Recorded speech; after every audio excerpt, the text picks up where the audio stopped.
Salve, salve, meu povo! Na alegria dessa segunda roda de conversa do Evangelho para Além dos Tempos em 2026. Seja muito bem-vindo, muito bem-vinda. É sempre uma alegria estarmos juntos a cada semana. E neste segundo domingo, de 2026, a gente celebra o domingo do batismo de Jesus. Claro que antes da gente de eu apresentar o convidado dessa semana, quem vai fazer essa reflexão, o nosso convite é para que você curta, comente, compartilha por qualquer destes canais que estão passando aqui embaixo, que vocês podem nos acompanhar. Siga os nossos canais, comente, compartilhe, mande sua dúvida, sua pergunta, seu comentário sempre vai enriquecer ainda mais as nossas rodas de conversa, e para a gente é sempre uma alegria partilharmos. Vamos esperançar de cada canto do planeta de mãos dadas, celebrando o Evangelho para além dos templos.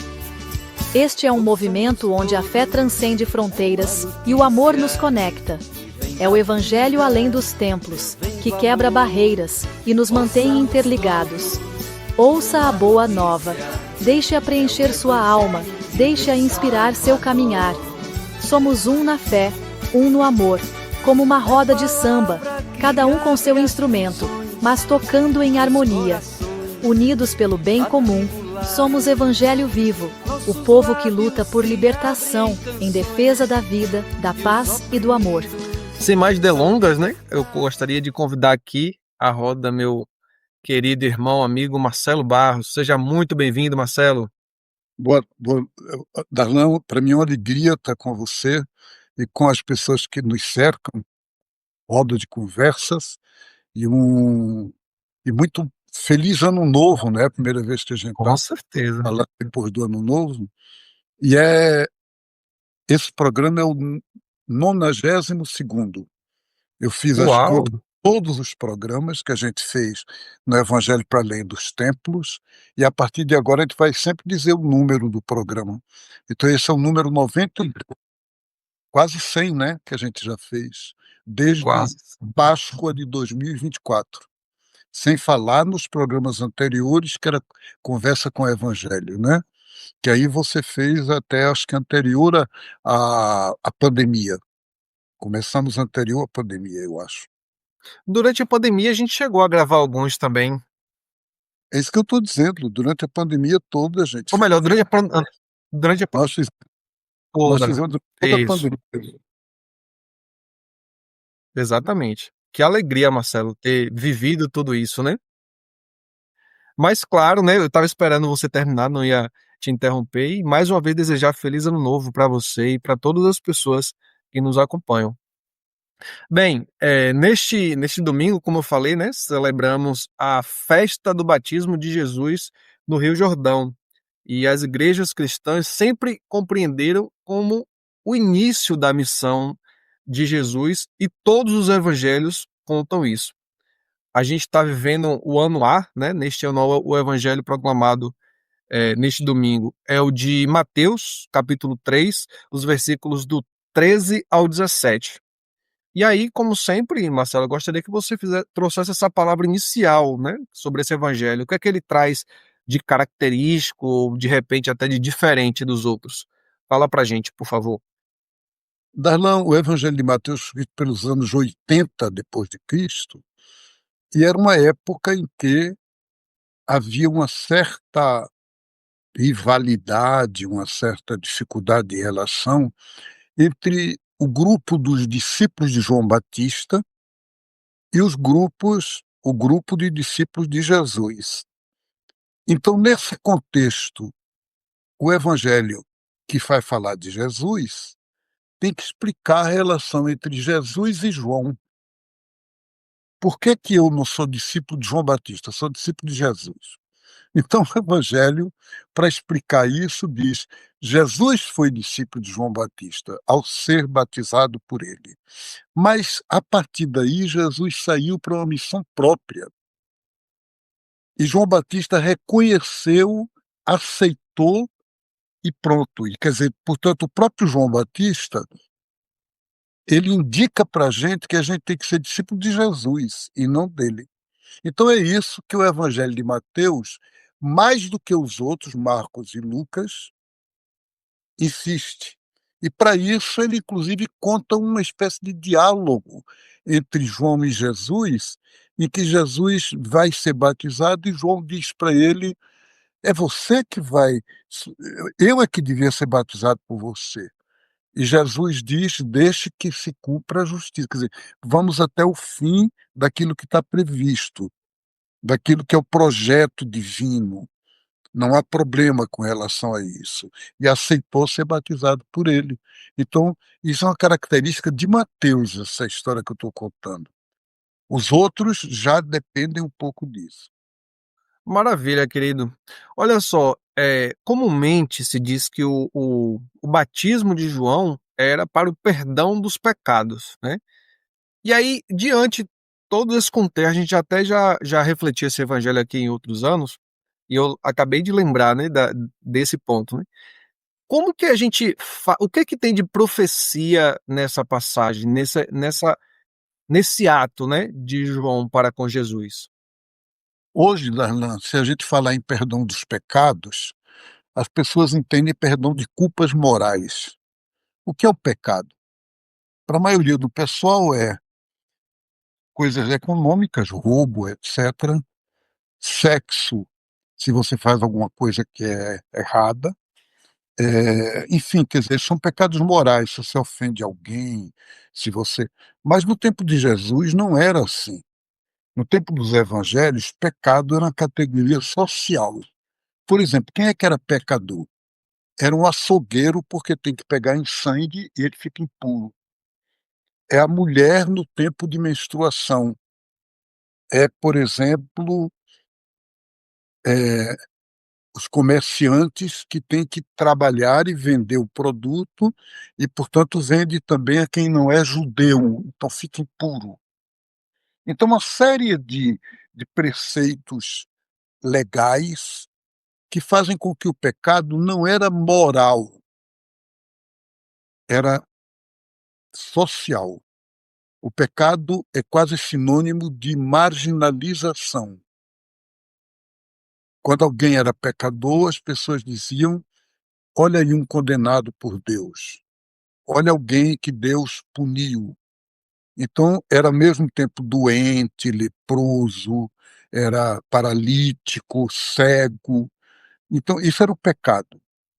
E aí, evidentemente que a profecia de Jesus vem dizer: Deus ama os pecadores, Deus está com esse pessoal marginalizado. E o próprio Jesus quis ser batizado no meio de um povo que vinha para ser libertado do pecado, quer dizer, para ser livre dessas marginalizações. Então, portanto, a profecia está na libertação de todo tipo de marginalização, moral ou social. Hoje em dia, por exemplo, alguém que numa igreja diz: "Fulano não pode ser dizimista porque é divorciado", ou alguém que é homoafetivo não pode comungar. Então essas coisas assim, são absolutamente contrárias ao evangelho. Porque o evangelho de Jesus veio, entrou no meio dos pecadores para libertar a gente. Nenhuma categoria social pode ser marginalizada. E isso hoje é tão debatido, é tão comum de se ver, né, Marcelo? É muito, muito. Marcelo, nesse evangelho, né, fica muito evidente, se fala muito a questão do Rio Jordão, né. E aí eu te perguntaria, por que isso teve que acontecer no Rio Jordão? Era o único rio naquela época onde Jesus caminhava, ou ele tem um significado especial? O Rio Jordão tem um significado muito importante. No livro de Josué, na Bíblia, vocês leem que o povo, para entrar na terra prometida e, portanto, para ter terra, porque era um pessoal sem terra, os hebreus, eles tinham que passar pelo Rio Jordão. E eles estavam com mulheres, crianças, né? A gente não sabe se não era época de cheia. E aí a Bíblia conta que o rio se abriu e eles passaram. O rio é o rio da fronteira. Sabe o que é um rio de fronteira? Quer dizer, a água das fronteiras.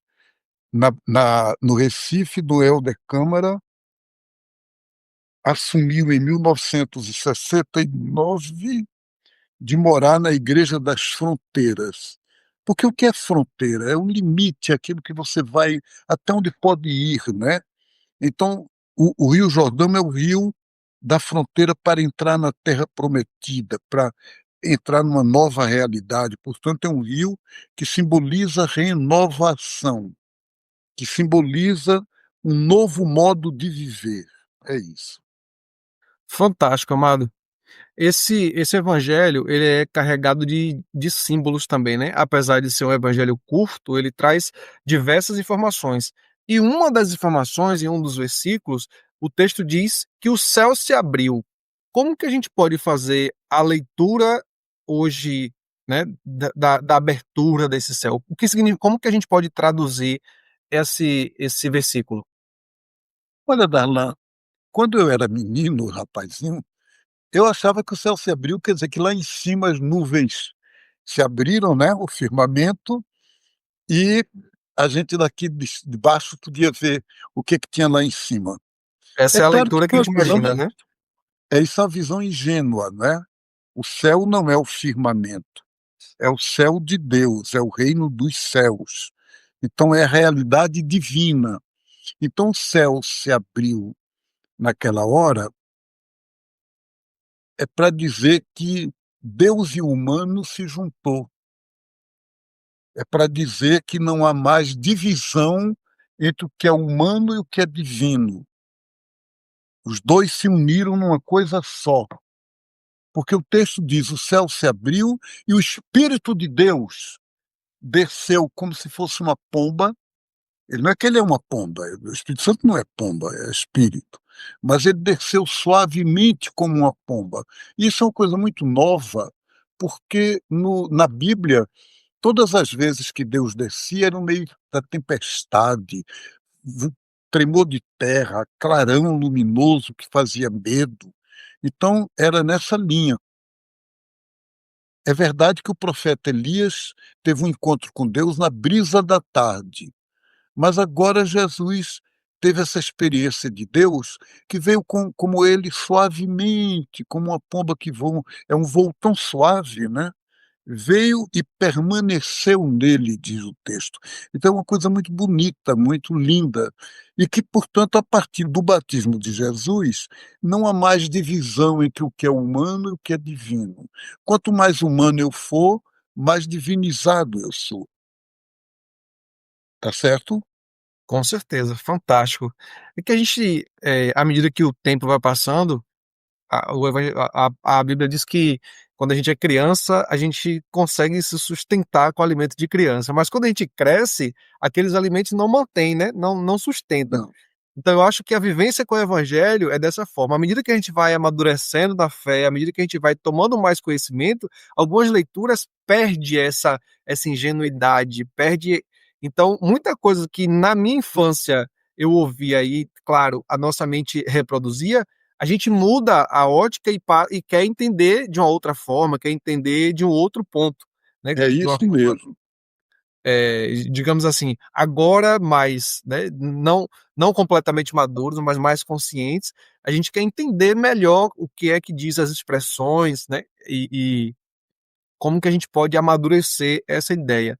E aí quando você traz essa história do Espírito Santo aparecer em forma de pomba, tanto é que muitas casas têm uma pomba que traduzindo, né, É, representando o Espírito Santo. Isso é muito interessante. E aí essa seria outra pergunta que eu te faria, né, quando, o evangelho traz o Espírito Santo em forma de pomba, se teria algum significado especial ou isso é também uma forma de explicar, de traduzir melhor essa chegada, essa presença do eu Espírito Santo? penso que o evangelho mais primitivo que contou esse texto, que é Marcos, não diz em forma de pomba, diz como uma pomba, quer dizer, como se fosse, que é muito diferente de em forma, né? Em forma de, quer dizer que realmente uma pomba desceu.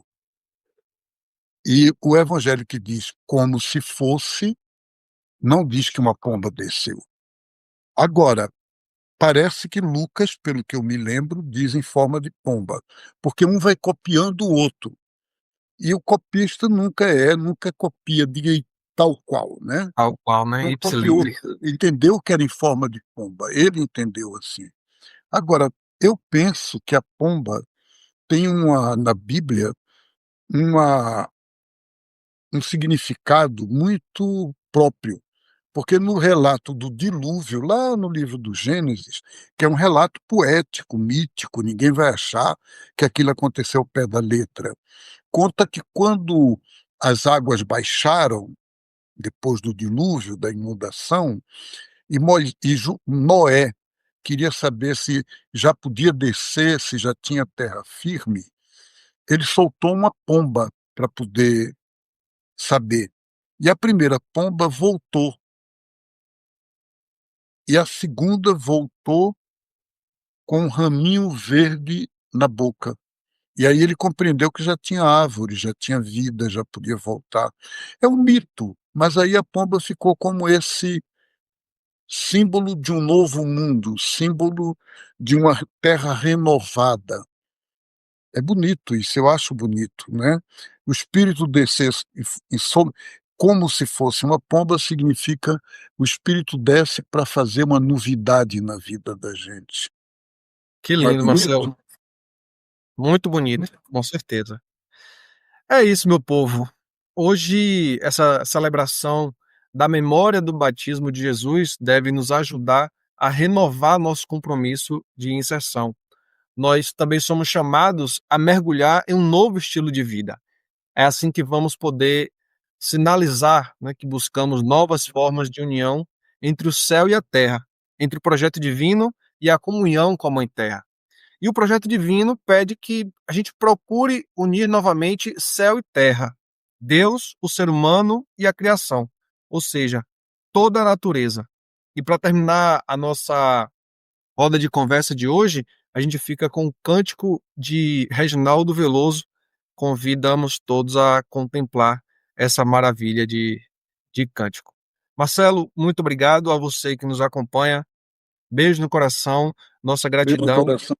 e Obrigado e até a continuamos próxima celebrando, semana. né, esse ano novo. Pode falar, querido. Muito obrigado e até a próxima semana, com muita alegria. Maravilha. Beijo no coração. Tchau, tchau.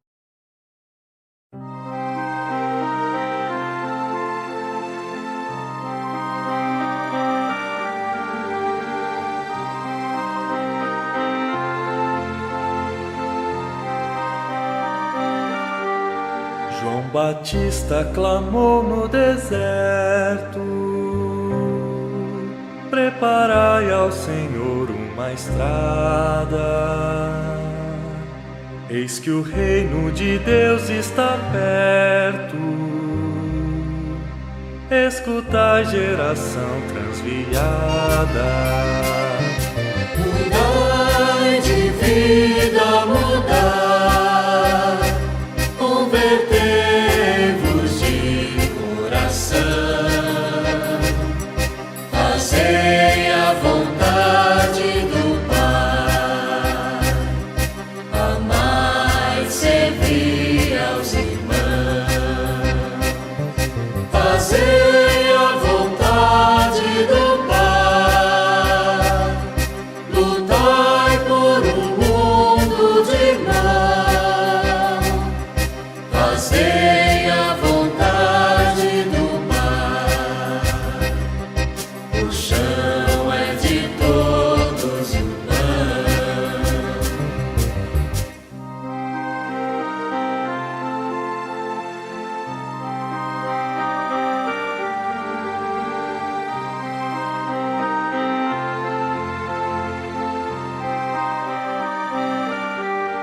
Jesus Cristo, o Filho de Deus,